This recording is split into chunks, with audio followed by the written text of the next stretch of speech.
नमस्कार दोस्तों, स्वागत है आप सभी का अड्डा 24/7 के इस प्लेटफॉर्म पे। तो आज के क्लास में हम पढ़ने वाले हैं प्रॉफिट एंड लॉस।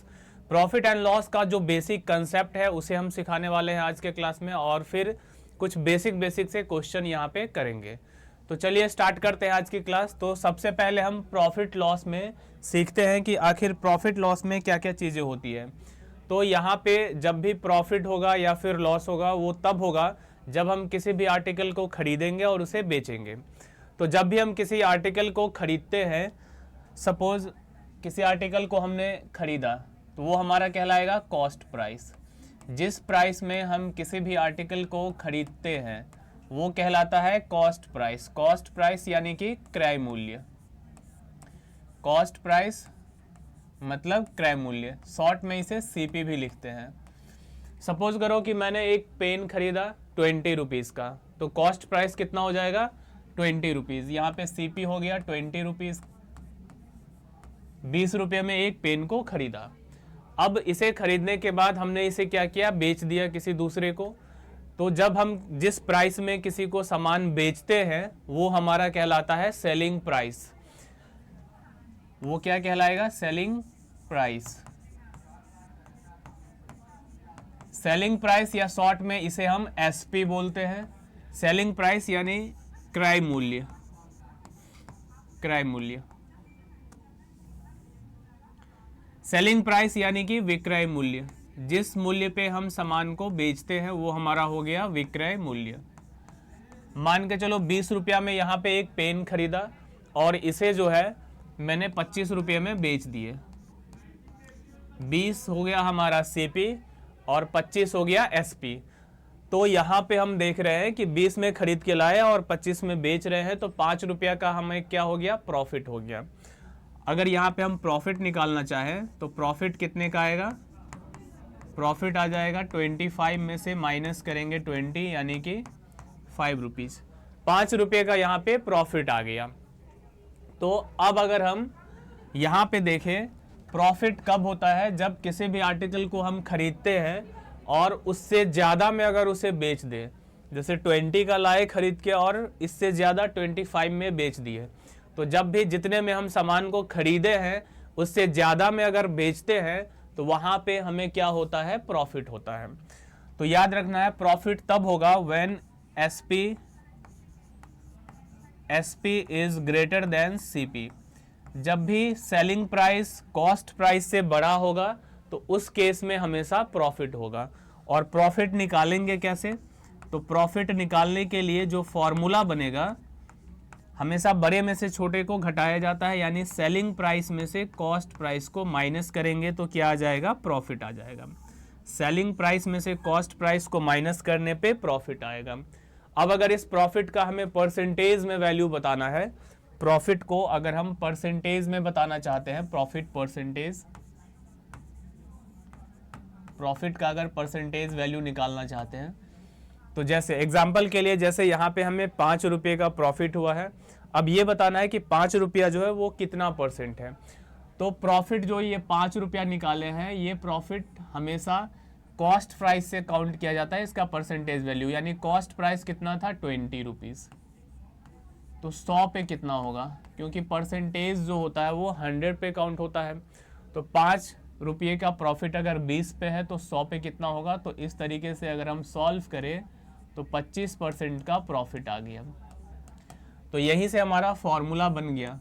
अगर हमें प्रॉफिट परसेंट का फॉर्मूला चाहिए तो हम क्या करेंगे, सबसे पहले लिखेंगे प्रॉफिट बाय सीपी पे काउंट होता है, मल्टीप्लाई कर देंगे 100। तो ये प्रॉफिट परसेंट निकालने का एक फॉर्मूला बन गया। ठीक है, तो यहाँ पे प्रॉफिट क्या होता है और प्रॉफिट परसेंट क्या होता है, ये दोनों बातें हमने सीख ली है। सबसे पहले कॉस्ट प्राइस सीपी, जिस प्राइस में हम किसी भी सामान को खरीदते हैं वो कहलाता है कॉस्ट प्राइस यानी कि क्रय मूल्य।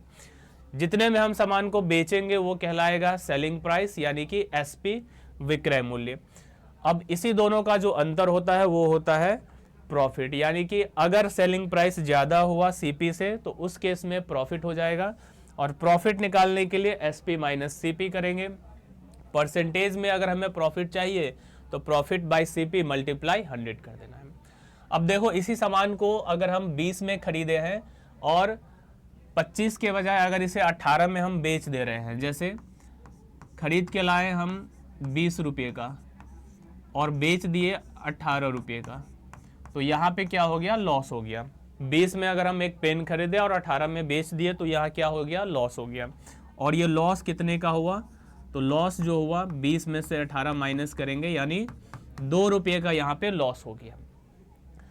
तो यहाँ से हम एक चीज़ समझे कि लॉस तब होता है जब ये जो कॉस्ट प्राइस है ये सेलिंग प्राइस से बड़ा रहता है।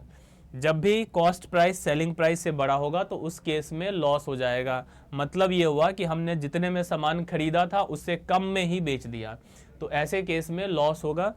तो लॉस तब होता है when CP is greater than SP। CP जब बड़ा होगा SP से तो उस केस में क्या हो जाएगा, लॉस हो जाएगा। और लॉस निकालने के लिए CP में से SP को माइनस करेंगे। तो ये हमारा फॉर्मूला बन गया, loss equal to CP minus SP। अब लॉस का अगर हमें परसेंटेज वैल्यू निकालना है, जैसे प्रॉफिट का परसेंटेज वैल्यू निकाले हैं वैसे ही लॉस का भी निकाल सकते हैं, क्योंकि जो प्रॉफिट होता है और लॉस होता है ये दोनों ही कॉस्ट प्राइस यानी CP पे काउंट किया जाता है। तो अगर हमें लॉस परसेंटेज चाहिए, लॉस का परसेंटेज वैल्यू चाहिए, तो लिखेंगे लॉस बाय CP मल्टीप्लाई 100। तो ये हमारा लॉस परसेंटेज का वैल्यू निकल जाएगा, लॉस बाय CP मल्टीप्लाई 100। तो यहाँ से प्रॉफिट परसेंट निकालना सीख गए, लॉस परसेंट निकालना सीख गए। ये कुछ बेसिक फार्मूला है, बाकी जब हम क्वेश्चन को सॉल्व कराएंगे तो वहाँ पे इन सब चीज़ों का यूज़ नहीं करेंगे, सीधा सीधा फ्रैक्शन से क्वेश्चन सॉल्व हो जाते हैं। लेकिन ये बेसिक चीज़ें भी हमें आनी चाहिए। चलिए अब और एक चीज़ समझ लेते हैं। सपोज हमने एक आर्टिकल खरीदा, किसी सामान को हमने खरीद के लाया, इसका कॉस्ट प्राइस है 500 रुपीज़। 500 रुपये का कोई सामान खरीदा। अब इस 500 रुपीज़ वाले सामान को हमने क्या किया, 50 रुपये के प्रॉफिट पे बेच दिया। यानी कि यहाँ पे हमने प्रॉफिट कितने का लिया, 50 रुपीज़ का प्रॉफिट लिया, 50 रुपीज़ का। इसका मतलब हमने इस सामान को बेचा कितने में, तो 500 प्लस 50, यानी इसे जो है 550 में बेच दिए। ये तो बिल्कुल सिंपल था कि इतने में सामान को खरीदे, इतने का प्रॉफिट चाहिए, तो दोनों ऐड हो जाएगा, वही SP निकल जाएगा।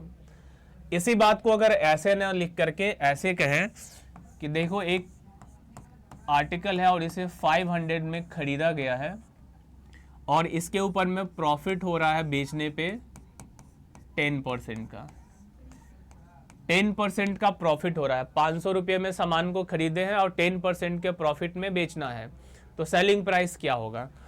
तो हमें यहाँ पे क्या करना होगा, यहाँ देख रहे हैं कि प्रॉफिट सीधा सीधा रुपीज़ में दिया हुआ था 50 रुपीज़, तो सीधा हम 50 रुपीज़ जोड़ दिए, SP निकल गया।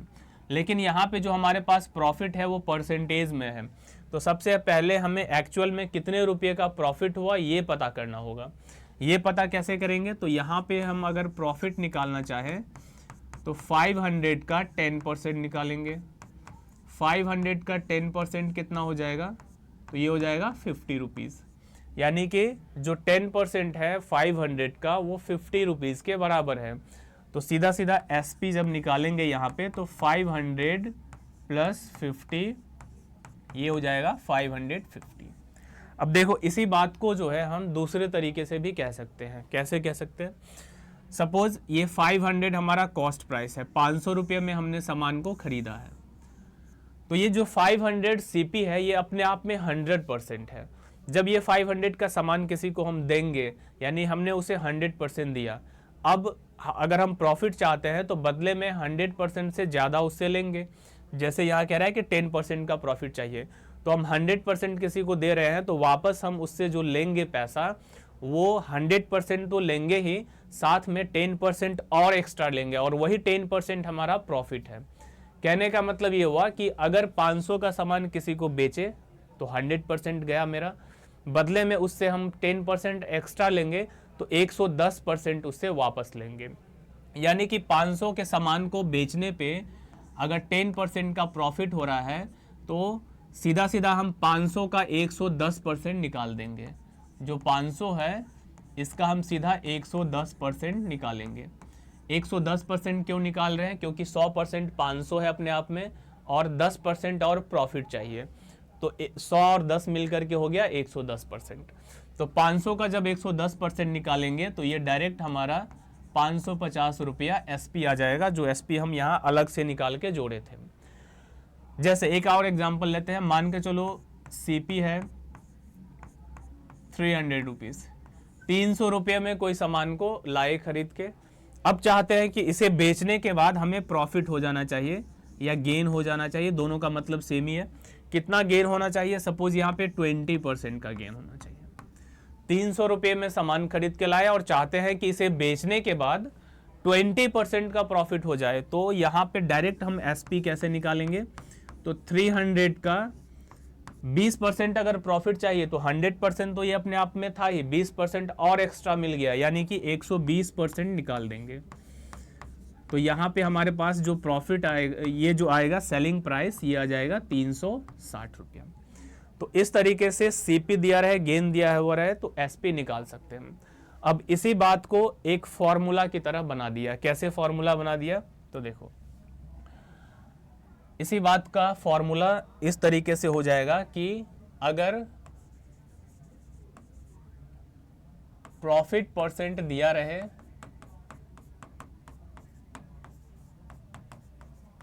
अगर प्रॉफिट परसेंट दिया रहे तो उस केस में एसपी निकालना हो तो 100 प्लस प्रॉफिट, यानी कि 100% जो दे रहे हैं और प्लस जितने परसेंट का प्रॉफिट है, तो 100 प्लस प्रॉफिट बाई 100, नीचे 100 जो आया है, दोनों में से जो परसेंटेज है उसी के बदले नीचे 100 आ गया, और मल्टीप्लाई सीपी। ये फॉर्मूला बन गया। ये कुछ भी फॉर्मूला नहीं है, बस वही चीज़ है जो यहाँ समझा रहे थे, जो यहाँ पे हम समझा रहे थे कि देखो 300 रुपया 100% है, तो 300 का 100 प्लस जो प्रॉफिट है वो यहाँ पे जुड़ गया है, वही चीज़ यहाँ पे हुआ है। ये सीपी है 300, 100 प्लस प्रॉफिट बाई 100, तो ये हमारा सीधा सीधा एसपी निकल जाता है। यहां से हम सीपी भी निकाल सकते हैं। कैसे? सीपी अगर निकालना है, ये सीपी अगर निकालना है तो 100 इधर चला जाएगा, 100 प्लस प्रॉफिट नीचे आ जाएगा और इनटू हो जाएगा एसपी। तो सीपी इक्वल टू हो जाएगा 100 बाय 100 प्लस प्रॉफिट और मल्टीप्लाई एसपी। सीपी और एसपी ये दो बेसिक फॉर्मूला हो गए। अब अगर लॉस दिया है, when loss percent is given, जब लॉस परसेंट दिया हुआ रहे उस केस में कैसे एसपी निकालते हैं? तो देखो, लॉस परसेंट के केस में क्या होता है, जैसे यहां अगर प्रॉफिट हो रहा है 20% का, तो 100 में 20% जोड़ करके 120% निकालते हैं। लेकिन अगर 20% का यहाँ पे लॉस दे देगा तो वैसे में क्या होगा कि 100% का सामान जो दिए उसके बदले हमें 20% कम ही मिला, मतलब 100 में से 20% को माइनस कर देंगे तो 80% ही मिला। तो ऐसे में हम 300 का 80% ही निकालेंगे। जैसे अगर यहाँ पे 10% का लॉस होता तो 500 का 90% निकालेंगे। तो यहीं से लॉस के केस में जो फॉर्मूला बन जाता है वो ये कि जब लॉस परसेंट दिया हुआ रहेगा तो उस केस में एसपी अगर हमें निकालना है तो 100 में से माइनस हो जाता है लॉस और बाई 100 और मल्टीप्लाई सीपी। ये एसपी के लिए एक फॉर्मूला बन गया। इसके बाद अगर हमें सीपी चाहिए तो 100 ऊपर चला जाएगा, 100 बाय ये 100 माइनस लॉस नीचे आ जाएगा और मल्टीप्लाई हो जाएगा एसपी। तो ये हमारा कुछ बेसिक फॉर्मूले हैं सीपी और एसपी निकालने का। चलिए अब कुछ क्वेश्चन हम देखते हैं। जैसे क्वेश्चन नंबर फर्स्ट है, यहाँ पे हम फार्मूला वगैरह बिल्कुल भी नहीं यूज़ करने वाले हैं, क्योंकि फार्मूले से बनाएंगे तो बहुत ही लेंदी हो जाएगा। सीधा सीधा हम जो भी यहाँ पे परसेंटेज में वैल्यू दिया है उसका फ्रैक्शन निकालेंगे और क्वेश्चन को सॉल्व कर देंगे। चलिए तो पहला नंबर क्वेश्चन को पढ़ते हैं। The cost, find the cost price of an article. कह रहा है कि कॉस्ट प्राइस बताना है जिसे इतने रुपये में बेचा गया है और प्रॉफिट हो रहा है 16 होल 2/3% का। प्रॉफिट कितने का हो रहा है? प्रॉफिट हो रहा है 16 होल 2/3%। तो 16 होल 2/3% का फ्रैक्शन याद रखना है, और अगर नहीं याद है तो ओरली भी इसको निकाल सकते हैं। 16 3 जा 48, इसमें 2 जुड़ेगा तो 50 हो जाएगा, और परसेंटेज के बदले नीचे 100 है तो 50 से 100 को काटेंगे तो 2 आएगा, और 3 से इंटू होगा तो नीचे में 6 हो जाएगा, 1/6। ऐसे ही ये सब चीज़ें याद ही रखनी चाहिए कि 1/6 जो होता है 16 होल 2/3% होता है। इसका फ्रैक्शन हो गया 1/6। अब इस फ्रैक्शन से ये समझना है प्रॉफिट किस पे काउंट होता है। स्टार्टिंग में बताई, जो प्रॉफिट है या फिर लॉस है वो हमेशा कॉस्ट प्राइस पे ही काउंट होता है। तो अगर यहाँ पे 1/6 है प्रॉफिट का परसेंट, तो इसका मतलब 6 यूनिट जो है, ये जो 6 यूनिट है ये सीपी है। 6 रुपये में सामान को खरीदा है तो यहाँ पे 1 रुपये का प्रॉफिट हो रहा है। 6 रुपये में अगर हम सामान को खरीदे हैं तो 1 रुपये का क्या हो रहा है? प्रॉफिट हो रहा है। तो यहाँ पे सीपी कितना हो गया? सीपी अगर 6 यूनिट है तो प्रॉफिट कितना है? 1 यूनिट का। तो ये बताओ 6 में सामान को खरीदे हैं, 1 रुपया प्रॉफिट हो रहा है, इसका मतलब बेचे कितना में है? 7 यूनिट में।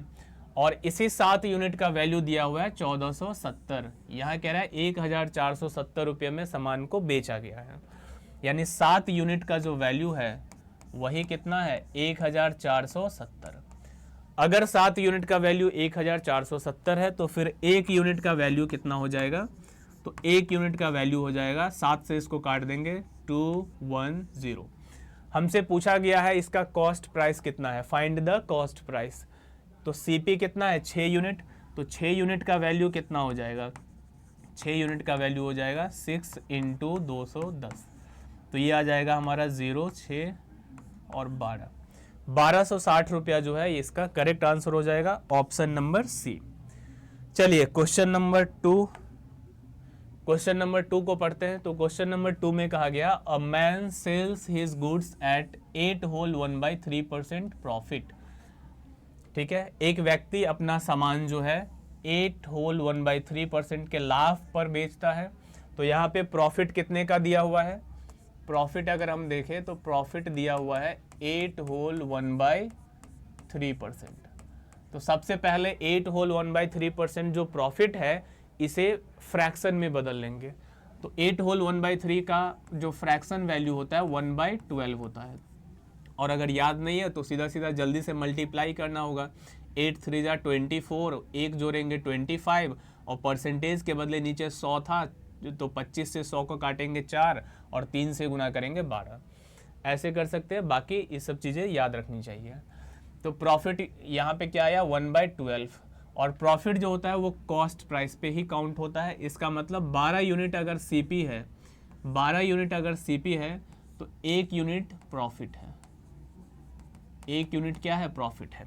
यानी किसी आर्टिकल को अगर 12 यूनिट में खरीदा गया है, सीपी अगर 12 यूनिट है तो उसका प्रॉफिट कितना है? 1। तो इसका मतलब उस सामान को बेचा कितने में गया होगा? तो 12 और 1 13 में। 12 की चीज को 1 पे प्रॉफिट लेके बेचेंगे तो कितना में बेचेंगे? 13 में। और यही 13 यूनिट का जो वैल्यू है वो क्वेश्चन में दे रखा है कि इस सामान को बेचा कितने जा रहा है? सोल्ड एट ₹65,780, 65,780 रुपये में इसे बेचा गया है। यानी 13 यूनिट का जो वैल्यू है यही है 65,780 के बराबर। तो 1 यूनिट का वैल्यू अगर यहाँ से निकालते हैं तो 1 यूनिट का वैल्यू क्या हो जाएगा? 13 से इसको काट देंगे, 13 पंचे 65, जीरो लेगा, 13 छक 78, फिर जीरो, 5060 आया 1 यूनिट का वैल्यू। तो क्वेश्चन में पूछा है find the cost price. CP निकालना है। सीपी कितना है? 12 यूनिट। तो 12 यूनिट का वैल्यू अगर हम निकालना चाहते हैं तो मल्टीप्लाई कर देंगे, 12 से इसे मल्टीप्लाई करेंगे तो यह आएगा 0, 12 छक 72, 7, 12 पंचे 60, 60,720 रुपया जो है यही हो जाएगा इसका सीपी। ऑप्शन नंबर डी जो है यहाँ पे करेक्ट आंसर है। चलिए अगला क्वेश्चन है क्वेश्चन नंबर 3, पढ़ेंगे इस क्वेश्चन को। ये कह रहा है a shopkeeper sells his article at 16 whole 2/3% profit on selling price. यहाँ पे थोड़ा सा ध्यान देना है यहाँ पे लिखा हुआ है कि एक दुकानदार जो है अपने सामान को 16 होल 2/3% पर बेचता है प्रॉफिट पे, लेकिन प्रॉफिट किस पे ले रहा है? सेलिंग प्राइस पे। 16 होल 2/3% का प्रॉफिट हो रहा है सेलिंग प्राइस पे। अभी मैंने स्टार्टिंग से बताते आ रहा हूँ कि जो प्रॉफिट होता है या लॉस होता है वो हमेशा कॉस्ट प्राइस पे काउंट होता है, लेकिन अगर किसी क्वेश्चन में लिखा हुआ है कि ये सेलिंग प्राइस पे काउंट होता है तो उसके अकॉर्डिंग हमें ध्यान से क्वेश्चन को बनाना होता है।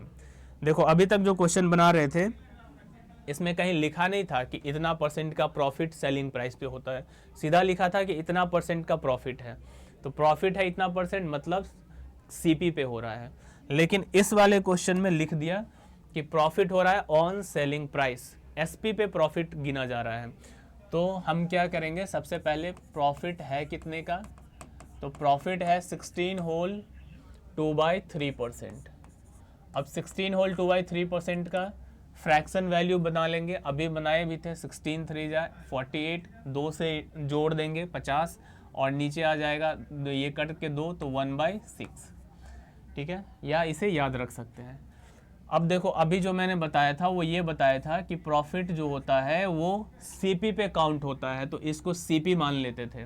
लेकिन यहाँ पे अगर लिख दिया कि सेलिंग प्राइस पे प्रॉफिट हो रहा है तो इसका मतलब हमें 6 यूनिट को सेलिंग प्राइस यानी एसपी मानना है, यानी 6 यूनिट अगर एसपी है तो 1 यूनिट का प्रॉफिट है। 6 यूनिट का अगर एसपी है तो 1 यूनिट का क्या है? प्रॉफिट है। तो यहाँ पे एसपी हो गया 6 का, तो प्रॉफिट हो रहा है 1 का, तो सीपी कितना का होगा? देखो 6 में अगर कोई सामान को बेचा है तो 1 रुपये का प्रॉफिट हो रहा है, इसका मतलब खरीदा कितना में होगा? तो 5 रुपये में खरीदा होगा, 6 में से 1 घटा देंगे, 5 में खरीदा होगा। अब यहाँ पे क्वेश्चन में कहा है कि find his actual profit percent, वास्तविक प्रॉफिट परसेंट उसे बताना है कितना होगा, वास्तव में उसे कितना प्रॉफिट हुआ ये बताना है। तो देखो प्रॉफिट हो कितना रहा है? 1 का, 1 का प्रॉफिट हो रहा है सीपी पे, सीपी कितना है? 5, तो 100 पे कितना होगा? यानी कि 20% जो है आंसर हो गया। तो इसका आंसर हो गया ऑप्शन नंबर बी 20%। चलिए अगला क्वेश्चन है क्वेश्चन नंबर 4। इसमें क्या रहा है? A man sells his goods eight 25% loss, इस बार 25% का लॉस हो रहा है ऑन सेलिंग प्राइस। यहाँ पे भी दे दिया कि जो 25% का लॉस है वो किस पे हो रहा है? सेलिंग प्राइस पे। यानी जो लॉस यहाँ पे है, सबसे पहले तो लॉस है कितने का? तो लॉस हो रहा है 25% का। 25% का अगर यहाँ पे फ्रैक्शन वैल्यू बनाते हैं तो क्या आता है? 1/4। इसका मतलब ये हुआ कि 4 यूनिट, ये 4 यूनिट अगर इसका एसपी है, सेलिंग प्राइस लेना होगा क्योंकि सेलिंग प्राइस पे लॉस दिया है। तो 4 यूनिट अगर एसपी है तो इस पे 1 यूनिट का इसे लॉस हो रहा है, यानी कि एसपी अगर 4 है, एसपी अगर 4 है तो लॉस कितने का हो रहा है? 1 का। तो सीपी कितना हो जाएगा? तो 4 रुपये में बेचने पे 1 रुपये का लॉस हो रहा है, इसका मतलब ये हुआ कि वो उस सामान को खरीद कर लाया था 5 रुपये में, तभी तो 4 में बेचा तो 1 का लॉस हो गया, ठीक है। अब यहाँ पे हमसे पूछा है find his loss percent, loss percent निकालना है, यानी कि उसका एक्चुअल लॉस परसेंट कितना है। तो लॉस हो कितने का रहा है? 1 का। एक्चुअल लॉस परसेंट का मतलब है सीपी पे लॉस बताना है, सीपी कितना है? 5, तो 1/5 इंटू 100 तो कितना आएगा? 20%, यानी 20% जो है उसका एक्चुअल में लॉस है। ऑप्शन नंबर ए जो है करेक्ट आंसर है। चलिए अगला क्वेश्चन है क्वेश्चन नंबर 5। इसमें कह रहा है a man sells his goods at 8 whole 1/3% profit on selling price, same ही क्वेश्चन है, यहाँ भी सेलिंग प्राइस पे प्रॉफिट हो रहा है। फाइंड एक्चुअल प्रॉफिट परसेंट, तो सबसे पहले जो प्रॉफिट है, यहाँ पे जो प्रॉफिट दिया हुआ है 8 होल 1/3%, फ्रैक्शन में अगर इसका वैल्यू देखते हैं तो 1/12। इसका मतलब क्या हुआ कि ये 12 यूनिट जो है ये एसपी है, सेलिंग प्राइस है, तो 1 यूनिट इसका प्रॉफिट हो रहा है। 12 में अगर सामान को बेच रहा है तो 1 का प्रॉफिट हो रहा है, एसपी कितना हो गया? 12, एसपी है 12, तो प्रॉफिट हो रहा है 1 का। तो खरीदा कितने में था? 12 रुपये में सामान को बेचने पे 1 रुपये का अगर प्रॉफिट हो रहा है, इसका मतलब 11 रुपये में खरीदा गया होगा, यानी 12 में से 1 को माइनस करेंगे 11। हमें एक्चुअल प्रॉफिट परसेंट अगर निकालना है तो 1 रुपये का प्रॉफिट सीपी कितना है 11, तो 100 पे कितना होगा, तो 1/11 होता है, 9 होल 1/11%। तो 9 होल 1/11 ऑप्शन नंबर सी जो है हमारा करेक्ट आंसर हो गया। चलिए अगला क्वेश्चन है क्वेश्चन नंबर 6। क्वेश्चन नंबर 6 को देखेंगे। The cost price of 16 article, 16 article का जो कॉस्ट प्राइस है वो equal to the selling price of 14 articles, यानी 16 वस्तुओं का जो क्रय मूल्य है वो 14 वस्तुओं के विक्रय मूल्य के बराबर है। तो इस तरह से जब भी क्वेश्चन रहे कि इतने वस्तु का क्रय मूल्य इतने के विक्रय मूल्य के बराबर है, तो इस टाइप के क्वेश्चन को कैसे करते हैं, सीधा सीधा हम देखेंगे कि 16 आर्टिकल का जो सीपी है, तो 16 इंटू सीपी हो गया। एक आर्टिकल का सीपी को अगर सीपी ही मान लेते हैं तो 16 आर्टिकल का सीपी क्या हो जाएगा, 16 इंटू सीपी। तो 16 आर्टिकल का जो सीपी है वो इक्वल है, किसके इक्वल है, तो 14 आर्टिकल के एसपी के इक्वल है। जैसा लैंग्वेज में लिखा रहे सेम वैसे लिख देना है। अब यहाँ पे हमें सीपी और एसपी का रेशियो निकाल लेना है। रेशियो निकालने के लिए सबसे पहले हम इसे कैंसिल कर देंगे। ये 2 से कट गया 8 बार में और ये 2 से कट गया 7 टाइम्स। तो यहाँ पे सीपी और एसपी का रेशियो क्या निकल कर के आ जाएगा, 7/8, यानी 7 रुपये में सामान को खरीदा है तो 8 में बेचा गया। तो अब पूछ रहा है फाइंड प्रॉफिट और लॉस परसेंट, प्रॉफिट या लॉस परसेंट निकालिए। तो अगर बात करें प्रॉफिट या लॉस परसेंट की, तो 7 के सामान को 8 में बेच रहे हैं तो कितने का प्रॉफिट हो रहा है, तो 1 का प्रॉफिट हो रहा है। 1 का प्रॉफिट कितने पे, 7 पे, तो 100 पे कितने का होगा, तो इसे जब डिवाइड करेंगे तो 14 होल 2/7%, और यही जो है इसका आंसर हो जाएगा। ऑप्शन नंबर ए हमारा करेक्ट आंसर है। चलिए अगला क्वेश्चन है क्वेश्चन नंबर 7। क्वेश्चन नंबर 7 में ये कह रहा है a man finds that the cost price of 2750 articles is same as selling price of 2500 articles. मतलब ये कि 2750 आर्टिकल्स का जो सीपी है वो 2500 आर्टिकल्स के एसपी के बराबर है। तो सेम वैसे ही करेंगे, 2750 आर्टिकल का जो सीपी है वो इक्वल है 2500 आर्टिकल के एसपी के। यहाँ पे भी सीपी और एसपी का रेशियो अगर निकालते हैं, सबसे पहले चाहे तो इसे काट सकते हैं या फिर यहाँ भी काट देंगे। सीपी और एसपी का अगर रेशियो निकालते हैं तो ये 2500 और बाय 2750। अब इसे अगर काटते हैं तो ये 0 से 0 कट गया। 25 से अगर इसे काटते हैं तो 25 से ये 11 बार में आ जाएगा और 25 से ये 10 बार में कट जाएगा। यानी सीपी और एसपी का जो रेशियो है, सीपी और एसपी का जो रेशियो है ये कितना आ गया, 10/11। ये हमारा सीपी और एसपी का रेशियो निकल गया। तो पूछा है फाइंड प्रॉफिट और लॉस परसेंट। तो 10 के सामान को अगर 11 में बेच रहे हैं तो यहाँ पे क्या हो रहा है, प्रॉफिट हो रहा है। प्रॉफिट कितने का हो रहा है, 10 के सामान को 11 में बेचने पे 1 रुपये का प्रॉफिट हो रहा है। 1 रुपये का प्रॉफिट कितने पे, तो सीपी है 10 पे, तो 100 पे कितने का होगा, यही हमारा आंसर आ जाएगा 10%। 10% का प्रॉफिट है। ऑप्शन नंबर सी जो है हमारा करेक्ट आंसर है। चलिए अगला क्वेश्चन है क्वेश्चन नंबर 8।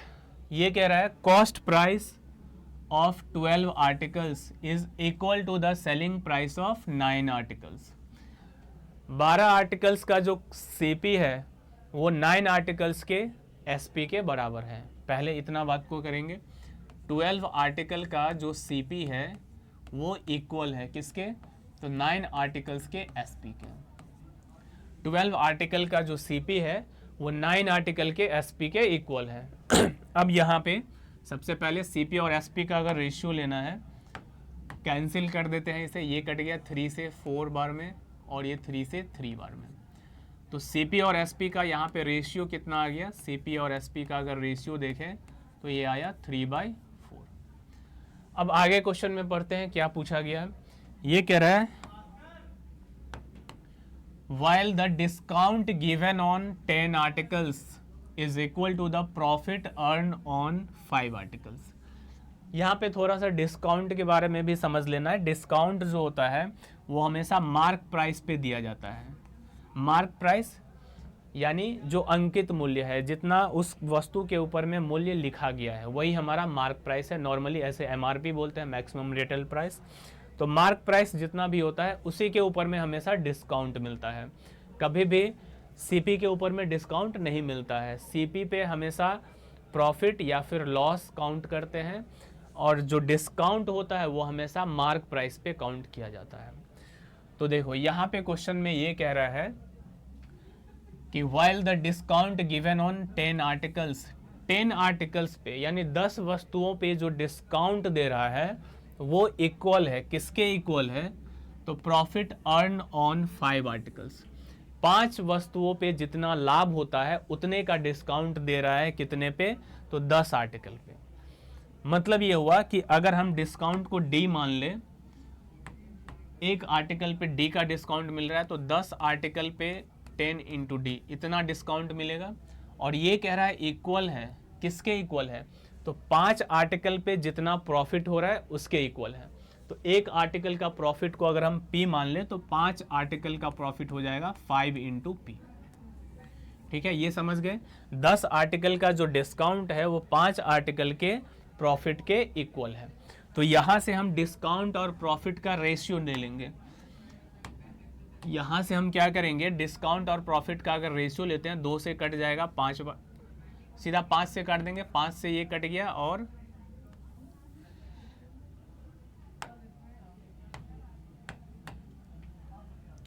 10 आर्टिकल पे जो डिस्काउंट मिल रहा है वो 5 आर्टिकल के प्रॉफिट के बराबर है। तो यहाँ पे हम सीधा सीधा 5 से कैंसिल करेंगे, 5 से ये कट गया 2 बार में। तो डिस्काउंट और प्रॉफिट का रेशियो निकल करके आ गया 1/2। यानी अगर 2 प्रॉफिट है, 2 रुपये का प्रॉफिट है तो 1 रुपया क्या है? डिस्काउंट है। अब यहाँ पे देखना है 3 में सामान को खरीदा है और 4 में बेचा है, तो यहाँ पे प्रॉफिट कितने का हो रहा है? 3 के सामान को अगर 4 में बेचते हैं तो 1 रुपये का प्रॉफिट हो रहा है, लेकिन यहाँ पे प्रॉफिट कितने का है? 2 रुपये का। तो ऐसे क्वेश्चन में हमें क्या करना होता है, दोनों जगह पे प्रॉफिट को सेम कर देना है। तो यहाँ पे 2 यूनिट का प्रॉफिट है, यहाँ भी 2 यूनिट का प्रॉफिट बनाना चाहते हैं तो मल्टीप्लाई 2 करना होगा। अब यहाँ 2 से मल्टीप्लाई करने का मतलब है कि इसमें भी 2 से मल्टीप्लाई करो, इसमें भी 2 से मल्टीप्लाई करो। तो 3 2 जा कितना हो जाएगा? 6 और 4 2 जा कितना हो जाएगा? 8। यानी 6 रुपया अगर सीपी है तो 8 रुपया इसका एसपी है। तो 2 रुपये का हो गया प्रॉफिट, यहाँ भी 2 रुपये का प्रॉफिट है। अब हमें सीपी, एसपी और एमपी तीनों का रेशियो ले लेना है, सीपी, एसपी और एमपी। देखो कह रहा है कि सीपी अगर 6 है तो एसपी 8 है, कितने का प्रॉफिट हो गया? 2 रुपये का। फिर इसके बाद ये कह रहा है कि 8 रुपया, यहाँ पे प्रॉफिट अगर 2 का है तो डिस्काउंट कितने का है? 1 का है। मतलब ये 8 रुपये में सामान को बेचा है लेकिन 1 रुपया डिस्काउंट देने के बाद बेचा है। तो 1 रुपया डिस्काउंट देने के बाद बेचा है, मतलब मार्क प्राइस इसका रहा होगा 9 रुपया। 9 रुपया मार्क प्राइस रहा होगा, इस पे 1 रुपये का डिस्काउंट दिया होगा और फिर 8 रुपया में बेचा हो गया। ये पूरा कहानी इसमें सेटिस्फाई हो जा रहा है कि सीपी 6 है तो एसपी 8 है, तो 2 रुपये का प्रॉफिट हो रहा है। यहाँ भी 2 रुपये का प्रॉफिट है। जब 2 का प्रॉफिट होता है तो डिस्काउंट 1 मिलता है, यानी 8 रुपये में सामान को बेचा है तो 9 रुपया उसका मार्क प्राइस होगा, तब तो 1 रुपया डिस्काउंट करके 8 में बेचा गया होगा। अब यहाँ हमसे जो भी चीज़ पूछा है वो हम निकाल सकते हैं। यहाँ पे कह रहा है find the difference between profit percent and discount percent. यानी हमें प्रॉफिट परसेंट निकालना है, डिस्काउंट परसेंट निकालना है और दोनों को माइनस कर देना है। तो देखो प्रॉफिट परसेंट निकालना तो बिल्कुल ईजी है। प्रॉफिट परसेंट अगर हमें निकालना है तो प्रॉफिट यहाँ पे देखेंगे कितने का प्रॉफिट हो रहा है? 2 का। 2 का प्रॉफिट हो रहा है कितने पे? 6 पे। तो 2 का प्रॉफिट अगर 6 पे हो रहा है तो 100 पे कितने का होगा? कैंसिल कर देंगे तो 1/3, 1/3 का मतलब है 33.33, यानी प्रॉफिट परसेंट कितना आ गया? 33.333। ऐसे चलते रहेगा। इसके बाद अगर हमें डिस्काउंट परसेंट चाहिए तो देखो डिस्काउंट कितने का हो रहा है, 1 का, और जो डिस्काउंट होता है वो हमेशा मार्क प्राइस पे ही दिया जाता है। और डिस्काउंट का अगर परसेंटेज वैल्यू निकालना है तो जो डिस्काउंट है वो मार्क प्राइस कितना है 9, तो 100 पे कितना होगा। इसे जब सॉल्व करेंगे तो यह आएगा 11.1111। पॉइंट में इसलिए लिख रहे हैं क्योंकि यहाँ पे हमारे पास जो ऑप्शन है वो सारा पॉइंट में दिया गया है। तो यहाँ पे डिस्काउंट परसेंट कितना आ गया 11.1111। दोनों को डिफरेंस निकालना है, कहा है कि दोनों का डिफरेंस बताओ कितना होगा। तो दोनों को माइनस कर देंगे सीधा सीधा, तो माइनस करेंगे तो ये आएगा 2.22, यानी 22.22। यही हमारा आंसर हो जाएगा। ऑप्शन नंबर बी जो है करेक्ट आंसर है। चलिए question number next, question number 9 है, CP of 12 articles is equal to the selling price of 9 articles. 12 articles का जो CP है वो 9 आर्टिकल्स के SP के बराबर है। तो 12 आर्टिकल्स का जो CP है वो 9 आर्टिकल्स के SP के बराबर है।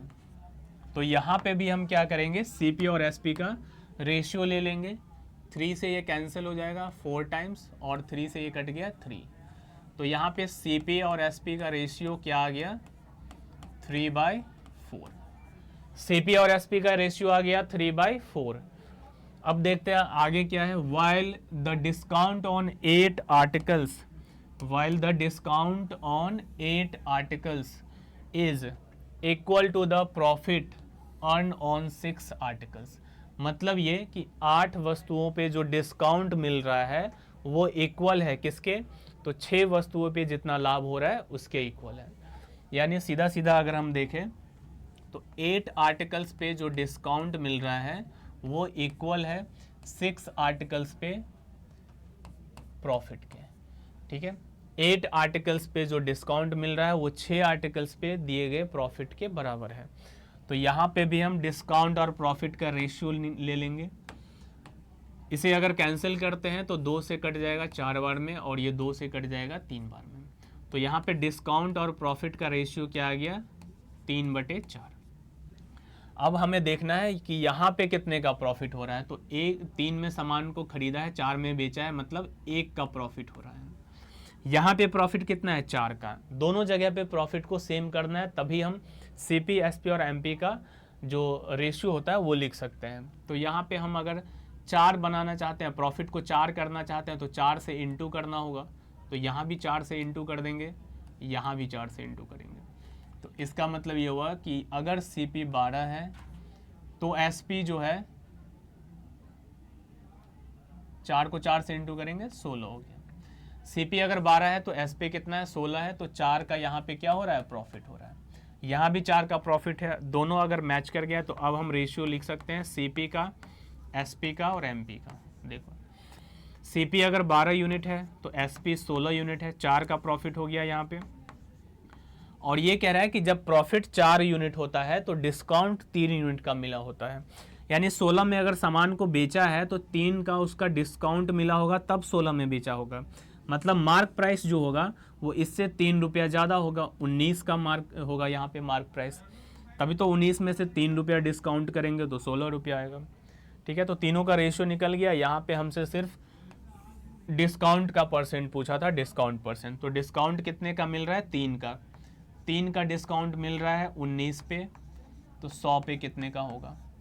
तो ये आ जाएगा 300, और 300 को अगर 19 से डिवाइड करते हैं तो ये 19 एक बार में लगेगा, फिर 5 बार में 15 पॉइंट कुछ आएगा। देख लो ऑप्शन में, ऑप्शन C है जिसमें 15.79 है। तो यही हमारा करेक्ट आंसर हो जाएगा। चलिए अगला क्वेश्चन है क्वेश्चन नंबर 10। इसमें कह रहा है a man purchases some number of articles at ₹5,400। एक आदमी जो है 5,400 रुपये में कुछ वस्तुएं खरीदता है, and he sells 2/3 of them at 5% profit. और उसमें से वो क्या करता है 2/3 को 5% के प्रॉफिट पे बेच देता है। तो सबसे पहले अगर हम देखें तो 5400 रुपये का सामान वो खरीदा और इसका जो 2/3 होगा, 2/3 का मतलब हुआ 3 से अगर इसको काटते हैं तो 18 3600 आ गया। यानी 3600 रुपये का जो सामान था उसको क्या किया, 5% के प्रॉफिट पे बेच दिया। यानी जो 3600 रुपये का सामान था, 3600 का जो सामान था उसको बेचा 5% के प्रॉफिट पे। तो 5% का प्रॉफिट अगर ले रहा है तो कितने रुपये का प्रॉफिट हुआ, 3600 को अगर 5% निकालते हैं, सीधा 5 से इंटू कर देंगे, 6 पंचे 30, 5 दिया 15, 3 18, 180 रुपये का प्रॉफिट हो गया। इसके बाद कह रहा है यहाँ पे क्या, at what profit percent will he sell the remaining, बाकी जो उसके पास बचा हुआ है उसको कितने परसेंट के प्रॉफिट पे बेचे। तो देखो 5400 रुपये का सामान था जिसमें 3600 रुपये के सामान को बेच के 180 रुपया प्रॉफिट मिल गया है। तो 5400 में से अगर 3600 रुपया को घटा दे तो कितना रुपया बच रहा है, 1800 रुपया। कह रहा है इस 1800 रुपये पे वो कितने परसेंट का प्रॉफिट ले ले कि overall to gain 13% on overall, इस पे कितने परसेंट का प्रॉफिट ले जिससे कि पूरे पे यानी 5400 रुपया पे उसे 13% का प्रॉफिट मिल जाए। 5400 पे उसे 13% का प्रॉफिट मिलना चाहिए। इसके लिए वो 1800 पे कितने परसेंट का प्रॉफिट ले। तो ये बताओ 5400 का अगर 13% निकालते हैं, 13 से गुना हो जाएगा, 13 चौक 52, 65, 13 पंचे 65 और 5 70, यानी वो 702 रुपया टोटल मिलाकर के प्रॉफिट चाहता है। अब इस 702 रुपये में 3600 का सामान बेचने के बाद 180 रुपया तो प्रॉफिट आ गया उसके पास। तो 702 में से अगर माइनस कर देते हैं 180 रुपया तो बच कितना जाता है, 2, 10 में से 8 घटाएंगे 2 और ये 6 में से 1 घटाएंगे 5, यानी 522 रुपया अभी प्रॉफिट उसे और चाहिए। अब ये 522 रुपया के प्रॉफिट वो कहाँ से लाएगा, तो ये जो बचा हुआ है 1800 रुपये का सामान वहाँ से। तो 1800 रुपये के सामान को बेच करके उसे 522 रुपया प्रॉफिट होना चाहिए। तो देखो कितना परसेंट प्रॉफिट आएगा यहाँ पे, तो 522 रुपया प्रॉफिट है 1800 पे, तो 100 पे कितना होगा, 2 जीरो से 2 जीरो कट गया, 18 से इसे काटेंगे, 18 से 2 बार मिलेगा 36, 9 बार में 162, तो ये हो गया 29%। यानी कि जो रिमेनिंग बचा हुआ था उसे अगर वो 29% पे बेचेगा प्रॉफिट पे, तब जाकर के टोटल पे उसे 13% का प्रॉफिट हो जाएगा। यानी 29% जो है इसका करेक्ट आंसर हो जाएगा। देखो इस तरह के क्वेश्चंस को हम और भी दूसरे तरीके से भी कर सकते हैं। हमें यहाँ पे जो एग्जैक्ट वैल्यू है वो लेने की ज़रूरत नहीं है, क्योंकि हमसे जो आंसर पूछा है वो परसेंटेज में पूछा है कि कितने परसेंटेज का प्रॉफिट परसेंट होगा। तो इस क्वेश्चन को अगर हम करना चाहें तो शॉर्ट में ऐसे भी कर सकते हैं कि हम ऐसे समझेंगे कि टोटल इसके पास 3 आर्टिकल था जिसमें से 2 आर्टिकल हो गया, 1 आर्टिकल हो गया और ये 3 आर्टिकल हो गया। 1 आर्टिकल का प्राइस अगर 100 रुपया है, 2 आर्टिकल का प्राइस 200 हो जाएगा और 3 आर्टिकल का प्राइस 300 हो जाएगा। अब इसमें क्या करेंगे, 200 रुपये पे वो कितने परसेंट का प्रॉफिट ले रहा है, 5% का, यानी इसका अगर 5% निकालते हैं तो 10। 300 पे टोटल पे उसे कितने परसेंट का प्रॉफिट चाहिए, 13% का, यानी 39। तो 39 रुपया प्रॉफिट चाहिए टोटल, 10 रुपये का प्रॉफिट हो गया, यानी यहाँ पे कितने रुपये का प्रॉफिट इसे लेना होगा, 29 का। 29 का प्रॉफिट अगर 100 पे है तो कितना परसेंट हुआ, 29% हो गया। 29 रुपया 100 पे चाहिए तो कितना परसेंट हो गया, 29%, और यही इसका आंसर हो गया। और इस तरीके से हम इस क्वेश्चन को कर सकते हैं। और भी बहुत शॉर्ट तरीका है इसको करने का। जैसे टोटल अगर यहाँ पे 3 आर्टिकल है तो 3 आर्टिकल पे वो 13% का प्रॉफिट ले रहा है, यानी 39% हो गया। इसके बाद ये कह रहा है कि 2 आर्टिकल पे तो वो 5% का प्रॉफिट ले रहा है, 10%। तो 1 आर्टिकल जो बच गया उस 1 आर्टिकल पे कितने का प्रॉफिट लेगा जिससे कि टोटल 39 हो जाए। तो यहाँ 39 हो गया, यहाँ 10 है, तो इसका मतलब 29% चाहिए। तो 1 को कितना से इंटू करेंगे, 29 से, यानी कि 29% जो है इसका करेक्ट आंसर हो जाएगा। तो चलिए आज की क्लास को यहीं पे ख़त्म करते हैं, मिलते हैं फिर से अगले क्लास में।